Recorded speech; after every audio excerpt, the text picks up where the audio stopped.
Baik, selamat malam, eh, Bapak Kusnawi. Perkenalkan, nama saya Nibra Samad Badru Zaman. Nah, pada video ini saya akan menjelaskan final project mata kuliah Big Data dan Data Mining dengan judul Prediksi Tingkat Keparahan Obsesif Compulsive Disorder atau OCD menggunakan metode machine learning. Nah, penjelasan akan saya sampaikan secara bertahap, mulai dari dataset, preprocessing, modeling, hingga evaluasi data. Nah, untuk pada bagian pertama itu import library. Nah, pada saat melakukan import library yang dibutuhkan itu ada pandas dan NumPy untuk pengolahan data, kemudian matplotlib dan seaborn untuk visualisasi, kemudian ada scikit-learn untuk preprocessing, modeling, dan evaluasi.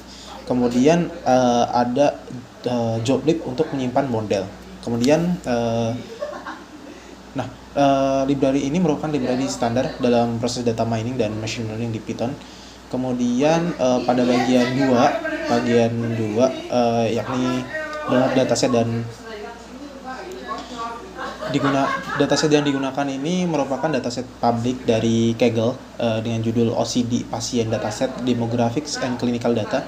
Nah, dataset ini berisi data demografis dan klinis pasien OCD, termasuk skor IBOS-C yang digunakan untuk mengukur tingkat keparahan OCD. Nah, dataset ini diunduh menggunakan library Kaggle Hub agar proses lebih otomatis. Yang ketiga itu ada load dataset. Jadi setelah dataset berhasil diunduh, data kemudian dimuat ke dalam data frame pandas menggunakan RedCSV. Nah, tahap ini bertujuan untuk memastikan data bisa dibaca dengan benar sebelum dilakukan analisis lebih lanjut. Nah, kemudian yang keempat itu ada data understanding. Pada tahap ini saya melihat struktur dataset menggunakan info, kemudian describe, kemudian is null. Nah, info ini untuk struktur dataset, melihat struktur dataset, kemudian describe ini untuk melihat statistik deskriptif, kemudian yang is null dan sum ini untuk jumlah missing value. Nah, tujuan tahap ini itu untuk memahami tipe data, skala data, dan kualitas dataset sebelum preprocessing. Kemudian kita masuk ke preprocessing, ya, data preprocessing. Jadi pada tahap preprocessing ini dilakukan beberapa langkah penting, yakni handling missing value. Jadi data numerik ini diisi dengan nilai median. Kemudian data kategorikal diisi dengan nilai modus.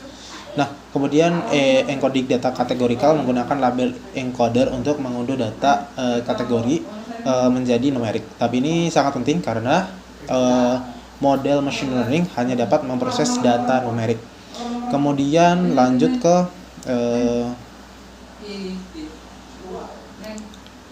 explanatory data analysis. Jadi EDA ini tahap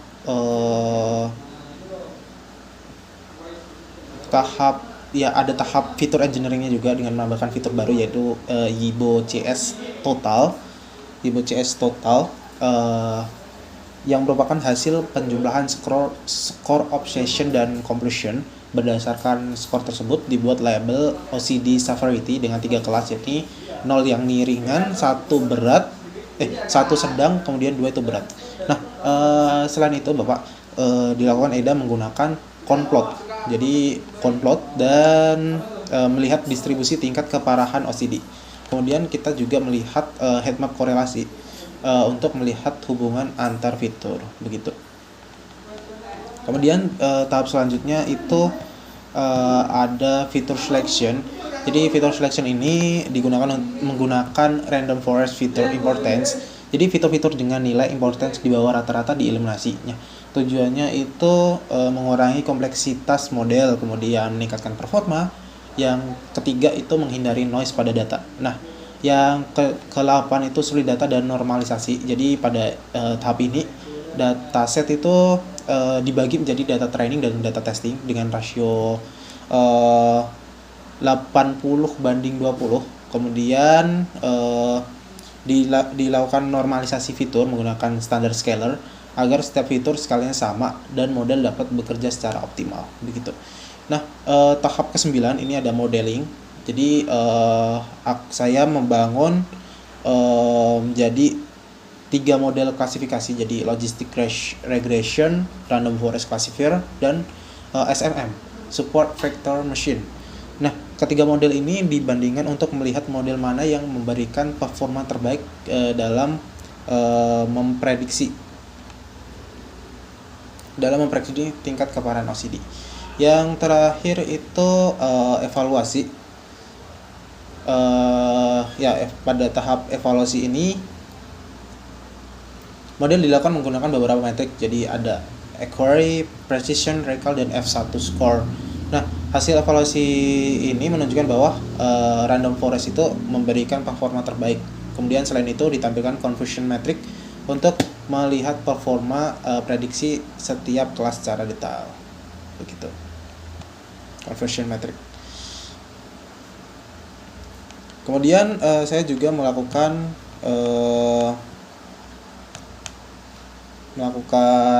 hyperparameter tuning. Jadi ini untuk meningkatkan performa model, dilakukan hyperparameter tuning menggunakan grid search. Jadi ada jumlah estimator, kedalamannya. Nah, model terbaik dipilih itu berdasarkan nilai F1 score. Kemudian bagian yang ke-12 itu yang ini, yang bagian sini itu save model dan closing. Jadi model terbaik itu kemudian disimpan menggunakan joblib agar